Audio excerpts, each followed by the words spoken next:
Hey, this week we're coming to you from the inside of Saltwater's Bait and Tackle in West Islip. It's been really rainy out, so we came inside for the report this week. But this week you can see reports. We have an inside look at the DHUKR from ICAST, a Fluke reminder, and a walk around for some Fluke basics for your Fluke fishing. And we have another open boat Q&A. The fishing news is sponsored by these fine partners.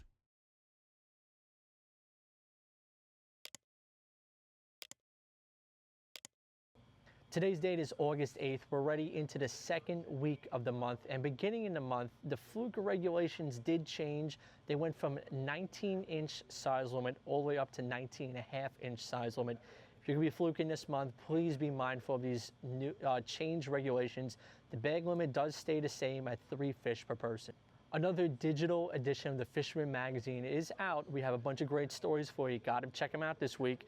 For the surf, we have the pitfalls of the big bait craze. Then going offshore, we got that tuna surprise for you. Got to check this one out because the tuna bite has been picking up really well recently. Then for kayak, this one I wrote. It's better bucktailing for Fluke or for kayak. And if you guys like taking photographs, of course, you can send them on into the magazine as well. We have 10 tips for fishing photography for you. And to round it out, we have a great product review on the Yak Attack Black Pack Pro. As you may all know, we were down in Florida for ICAST to report on the latest fishing tackle and gear, and we came across this really cool tool to easily remove a hook when it winds up somewhere where it's not intended to be. Click on the card or look for the link in this video's description for the full video on how this extractor works. For nearly 90 years, the Viking fleet from Montauk has been putting anglers on the fish. Whether you jump on a half-day trip, fish the deep for an overnight adventure targeting big game, a day trip to Block, or a sunset cruise, their experienced captains and crew have you covered. VikingFleet.com. All right, we're going to hand it over to the Fisherman's Jenni Ackerman for another open boat special this week. She's got more Q&A for us. Hey everyone, what's up open boaters? We hit episode 60. We're over the hill and we're into episode 60. I don't know what they say for your 60th birthday, but I just know 50's over the hill. So we're over the hill and we're still doing great. So today we are taking your burning questions. I have the fireplace in the background here to fit the theme. No, it is not lit, but I'll add a little flame for the burning questions because it's 100 degrees outside and raining, so there's no way it would be on. But burning questions, we're answering them. So first off, I just want to say thank you to everyone who commented on my open boat burning questions. They were all respectable questions and they were great and very, very, very, very good inquiries that I'm very stoked to answer. So without further ado, let's get into it. And of course, I'm going to split this section up into multiple open boat episodes because they're like I said, they're good questions and I'm gonna elaborate on the answers. So instead of droning on and on and on, I'm gonna cut it into 3 parts. So if your question doesn't get answered in this episode, don't worry, next week it will. So let's get right into it. The first question, Frankie Z2369 asks, what is the name of your favorite boat to fish from? Now I wonder who asked this question. Reflecting upon Open Boats episode 1, 11, 18, 55, and many more to come, you'll know that answer. Surreals. Okay, next question from Roman. Roman wonders what determines the distance between the teaser and the jig, and the distance between the high and the low in a high-low rig. So the biggest thing with this, it depends on the species that you're targeting and land your boat. So for starters, the basic thing with the length in between is you don't want them to be too close for a chance, for example, with your bucktail teaser to get tangled. Same deal with the high-low. If you're sea bass fishing with the high-low, sometimes you have 1, 2, 3 droppers with the high-lows with the hook. Same high-low rig too. Sometimes I do 3, but the more hooks, you gotta calculate the distance and you gotta figure out that they're not gonna interfere. So you don't wanna get them tangled. For the high-low, you gotta keep everything spaced out so you don't have that interference. And the distance away from the sinker usually is like 10 to 12 inches. And your main mission when you're tying your own rigs is you don't wanna have that interference. The key word to this answer is interference. And if something doesn't look right, it probably isn't. Like, for example, when I tie my bucktail teaser rigs for the boat, if something doesn't look right, I will literally redo it and start all over again. Same thing with all my other rigs, because rig failure is a serious thing and we don't want that. No rig failure. If you watch my blackfish videos, you know how much I stress rig failure. You don't want that. So going back to the bucktail teaser rig, I'll post an image here of the bucktail teaser rig I use for pitching up current. And for starters, I always make sure I have 12 inches of leader from your barrel swivel before you start the actual teaser dropper loop. Because one, I hate jewelry being too close to the bait, because sometimes that swivel and even the braid can dissuade a fish from striking. So I leave plenty of leader before I start tying my rig. If there's a sand eel bite, you can do sand eel teaser and you can do an SP minnow. That's the perfect combo right there for that, like during the fall run, if and when we have sand eels. I wouldn't recommend doing it for peanut bunker, but that's a whole other story. So you want that teaser to be presented, and you want that bigger plug to be presented, because it looks like a tiny bait fish being chased by a bigger bait fish, so that striper will hit that. You don't want that barrel swivel close, because it kind of just interferes with it. So having it 12 inches up, you're good.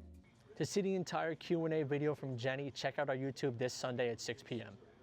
August 24th and 25th on Long Island Sound. WICC Surfside Hotel greatest bluefish tournament on earth. $25,000 for the heaviest catch, plus additional prizes equaling $40,000. Sign up now at bluefishtournament.com. Let's check on in with Tim C. Smith and Dave Anderson with the Dreamboat and Coastal Kayak Clash. We had no Dreamboat entries for this week. Mother Nature won out and will probably win out this week again. But you still have until November 30th to enter the Dreamboat Fishing Contest. The leaderboard stands at Scott Waterman with 17 points, Brian Zembreski with 13 points, tied with him is Anthony Savino with 13 points. Now let's check in with New England editor Dave Anderson with the latest from the Coastal Kayak Clash.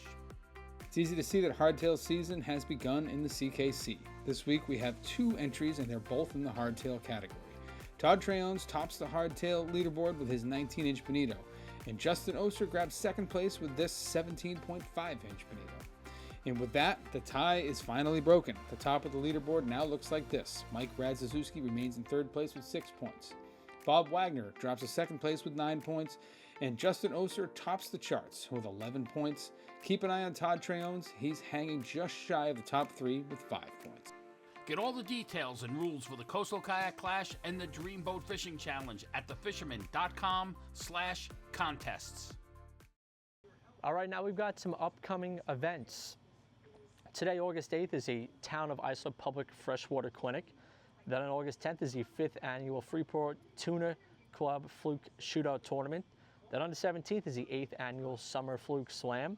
August 22nd is a free snap jig seminar at Montauk Anglers Club. I'm going to be there along with Captain John Padawano. August 24th and 25th is the greatest bluefish tournament on earth in the Long Island Sound. Then also on the 24th and 25th is the Long Island Maritime Museum. For all the details, visit thefisherman.com/events.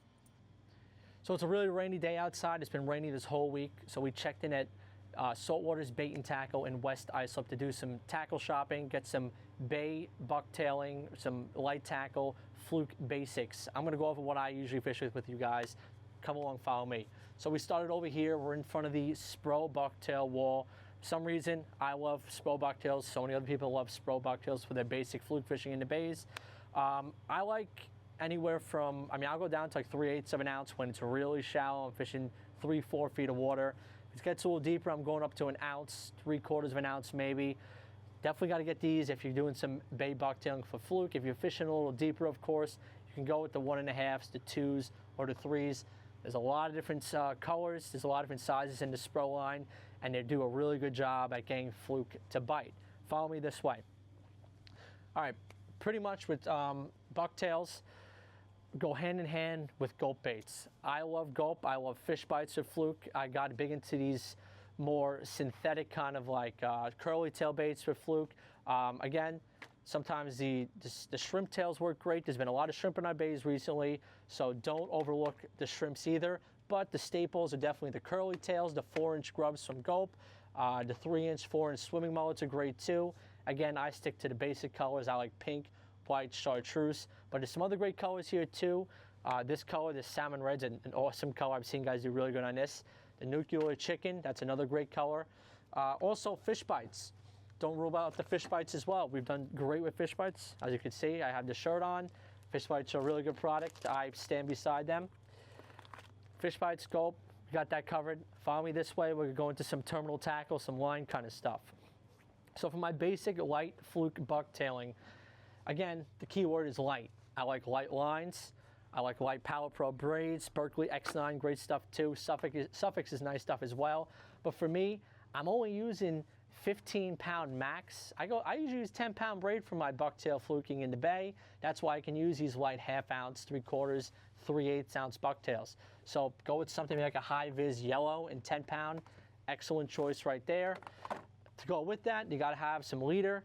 Again, I like fluorocarbon for its abrasion properties. Good knot tying as well. 20-pound fluorocarbon and Seaguar, that's a great pick right there. Maybe 25, maybe 30 if you're going a little heavier, want a little bit more insurance on your stuff too. You can always try to monofilament too. It does work also, but I do like fluorocarbon, especially when there's some abrasion, stuff at stake. Over this way, we got hooks over here. I like to use Gamakatsu hooks as my teasers. So what I'll do is I'll take a Gamakatsu hook, I'll put a little Gulp on it, and that'll be my plain teaser. I fish like a high-low dropper rig for fluke most of the times. So it's super sharp Gamakatsu hooks, probably like a 3.0 or a 4.0 octopus or bait holder. That typically goes into my fluke stuff as well. Over this way, we got some terminal tackle. If you guys like to use barrel swivels, little clips and such for easy swapping out. I like to use stuff like this also for fluke. I like to go with the smaller ones though. This is a 50-pound TA clip. You can even go down to a 25 if you want also. And last but not least, you got to have a good rod and reel for doing this kind of bucktailing for fluke. Saltwater's over here. They have a great selection of rods and reels for bait bucktailing for fluke. But if you guys want to be lazy, just pick up a combo. They got some great pen combos here also. That'll also do the job. Something like this, about a 3,000 size reel, 7-foot rod. Grab this, you're ready to go.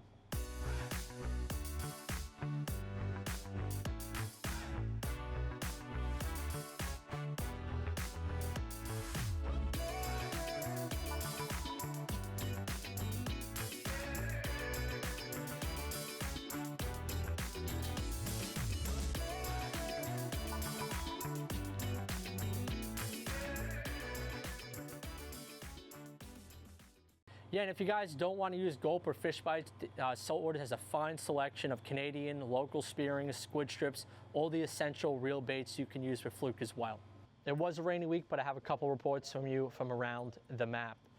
All right, this past Saturday, the Fisherman took their project boat out with Jerry Benedicto and crew from Seaguar.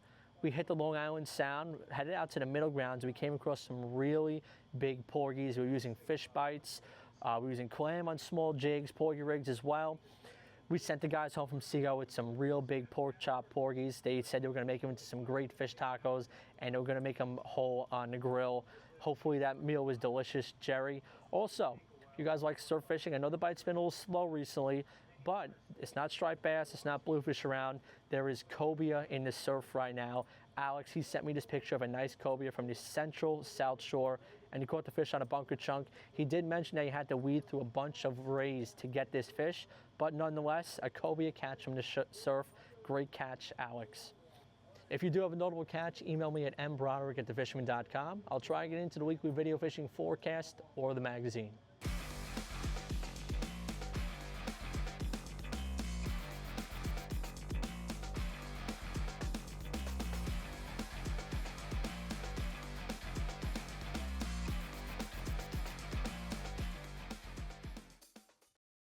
And the latest from Montauk with Captain Timothy O'Rourke. Tim. Thank you, Matt. Well, greetings, everybody from Montauk. Again, it's been a really spectacular week of fishing. The weather kind of cooperated really well. The inshore tuna bite's really the big story here. It's been going really well. Plenty of these small bluefin tunas within, anywhere from 15 to 18 miles. So it's been a really nice opportunity to get out there and get some.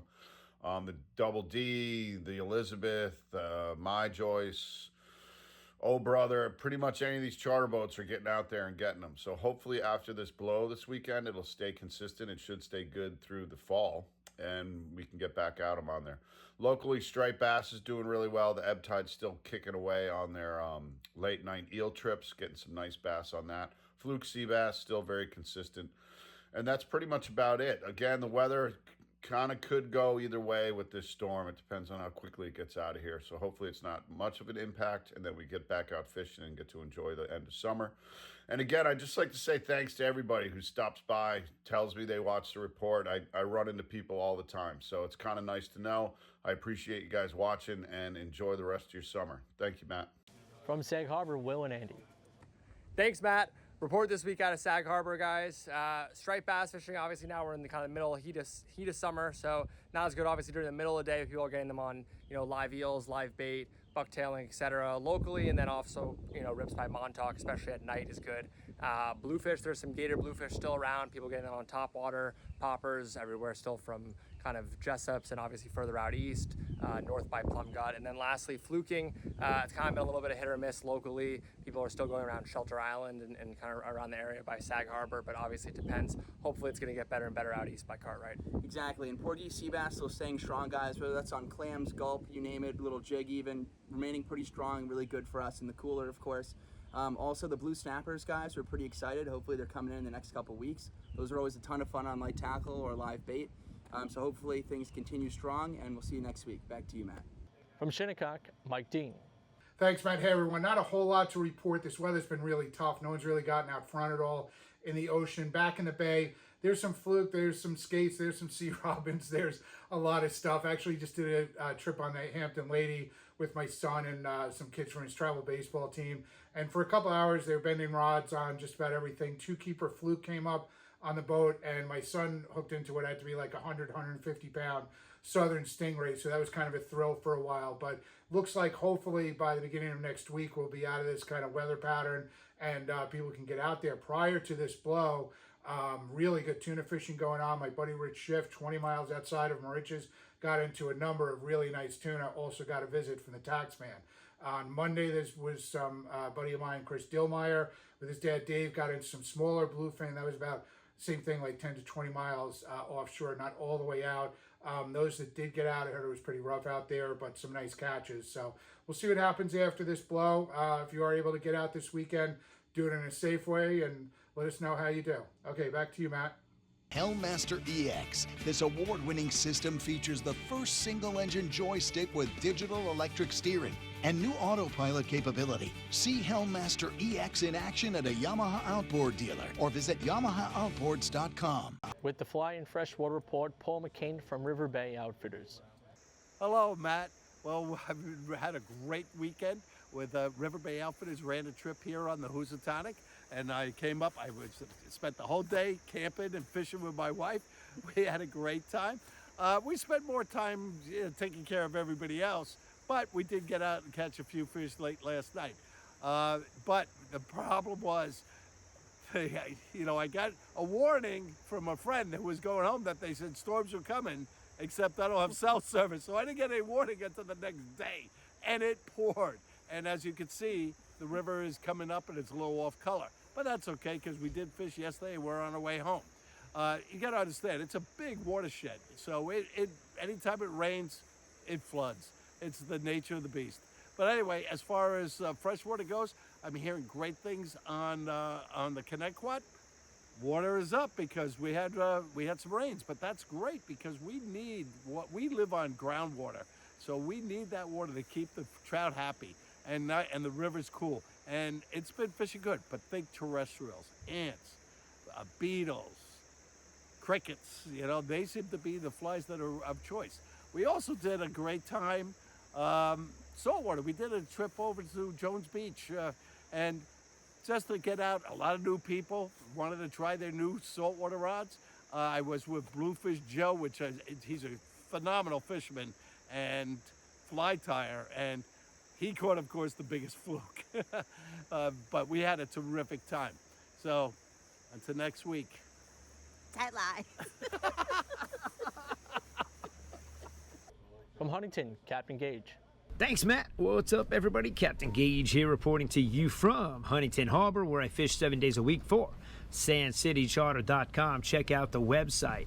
So in last week's video, I said that you guys should check the weather and know the weather because behind me was a thunderstorm. Well, if I was videotaping the same way, I got another thunderstorm rolling through, and that's why I'm facing this way. So we got nice blue skies. So you don't think it's last week's video.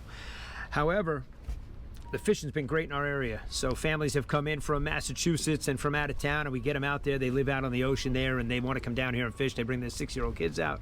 We get them out there catching fluke and porgy, and it's even fun for the little kids to catch some sea robins. Now, keep in mind the regulations did change on the fluke on August 2nd to October 15th. It is 19.5 inches, so it's no longer 19 on the keeper fluke. They must be 19.5. We did get boarded by the DEC about 2 weeks ago, so they are actively out here checking, and it was great to see. That was the first time in all my years of chartering out here I've even been boarded, so it's been great to see them out and boarding people so that people are keeping up with the regulations and doing the right thing, as we should. Now, in the video here, you see me throw the cast net. I threw the drone up in the air so you can see the above footage, so you see the fish getting into the net, and then I load up the cooler. Now, you're allowed to harvest 100 bunker, any size, per day. We don't do that. We throw the cast net, we take what we need for the charter. Even for the video here, I dumped this cooler right back in. Everything lived, everything swam away, and that's why there was water in the cooler. It was a great video just to show you the size.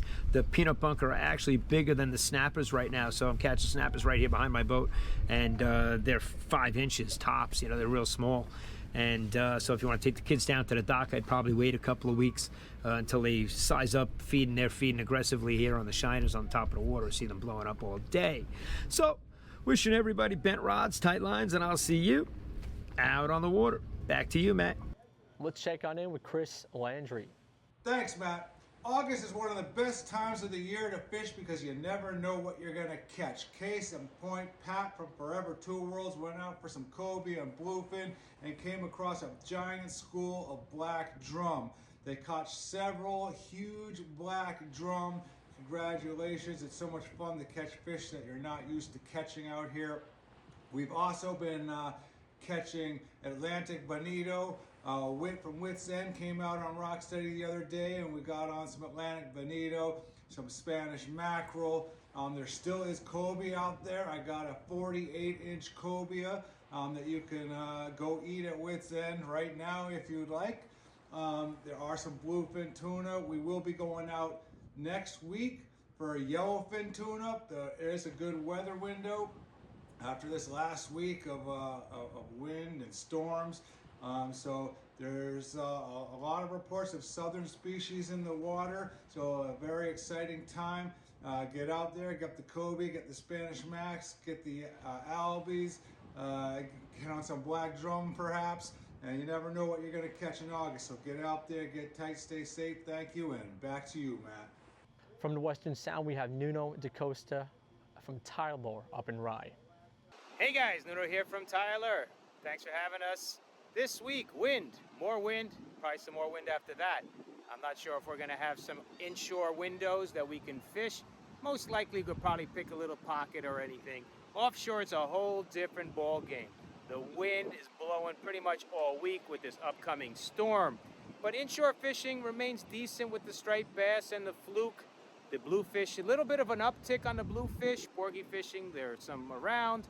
Offshore, the big thing has been the bluefin, especially off of Montauk. That inshore bite is excellent. Offshore, a sprinkling of yellowfin and some big eyes and some other pelagics. Just all about getting out there and finding your weather window, guys. Come check us out. We're open every day from 7 to 7. Captain Mike Sentry has the latest from Staten Island. Well, guys, Mike Sentry here from Anglers of Legend Sportfish, Boatworks, and Seafoods. Well, dog days of summers are definitely here. Cannot believe it's already August.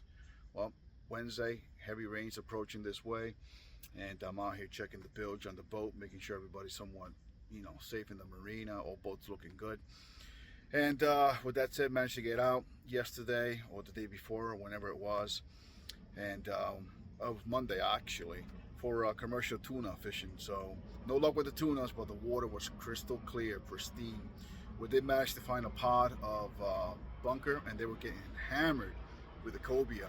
There was some really big cobias in the mix. When I tell you guys, I thought I saw a cobia that was at least 150 pounds. I'm not shitting you guys. This thing was huge. I thought it was a shark. It wasn't a shark. It was definitely a cobia right on the surface chasing the bunker. But we mainly focus on the tuna on Mondays, Wednesdays, and Thursdays because that's the commercial days that we are allowed. Hindsight's 2020. We should have just picked up the 130s and, you know, had some fun with the cobias, but it is what it is. Delicious fish. Striped bass run is pretty much slowed down. The water temperature in the bay, Raritan Bay that is, 81 to 82 degrees. That's pretty hot. So the striped bass are now to be found. A couple short flukes here and there, and that's about it.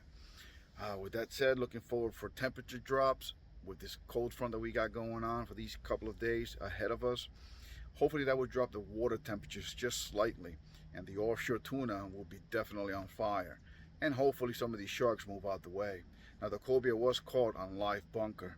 Other methods you could use is live eels. That's another one. So with that said, guys, God bless, peace out, see you next week. If you'd like to be a part of our weekly video fishing forecast, we're looking for captains, tackle shops, or just avid anglers.